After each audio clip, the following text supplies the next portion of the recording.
This is my 2001 Jaguar XJR 100. It's a limited edition and it comes with a 420 horsepower supercharged V8 engine that propels its 2 tons from 0 to 60 in 5 seconds. My XJR embodies everything we know and love in a Jag. But now Jaguar and its sister brand Land Rover are changing. Parent company JLR has announced plans to go all electric, and it's committing to sustainable manufacturing.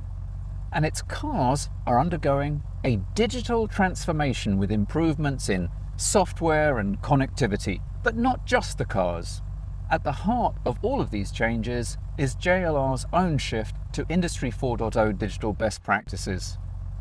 I talked to Stephen Mason from JLR about how they're setting new standards in modern automotive manufacturing. We're currently deploying our private 5G network across our production line in Solihull, and we're seeing that as the sort of foundational connectivity layer to get to those next steps of the digital transformation that we're working towards. So you're using the network to connect manufacturing equipment.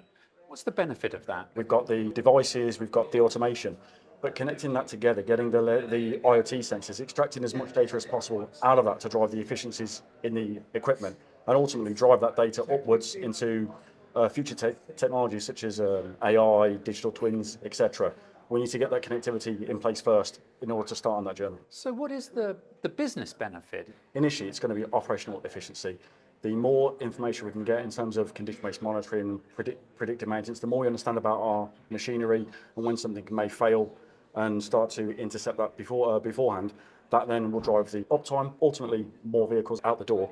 Even more than that, we're trying to strive for world-class vehicles. The more data we can understand, we can build higher quality vehicles, smarter vehicles. It puts us on the journey of that intelligence. What does the workforce think about this move to digital industrialization? Technology doesn't replace humans, it assists them. AI is a tool to assist their job, make them more efficient. There'll be some elements of upskilling or reskilling as these technologies come out. What's been your biggest challenge with implementing this new strategy? One of the biggest issues is, it's obviously a very complex landscape. There's a lot of different systems, a lot of different technology involved, a lot of legacy. And you're never going to, or very rarely, be doing a greenfield transformation. It'll be in an existing production line that has to continue running often.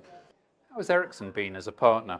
The endpoint manufacturers that we use within our facility, they're already working with them. They're already a step ahead, establishing 5G as a data class into their devices ready for us, such that when we do deploy our 5G across the production lines, we've got devices that we can connect to it. So 5G is just the platform. It's the starting point, really. Are you as excited as I am about what you're going to be able to do with this? I am indeed. Especially with the obviously the amount of news around AI and how AI is looking to transform a business. Being able to enable and power that AI, being able to feed it with our specific data, so not off-the-shelf models, the data that's true to our specific scenarios, and get the most out of the AI. It's really exciting. It's exciting to be on the leading edge of this.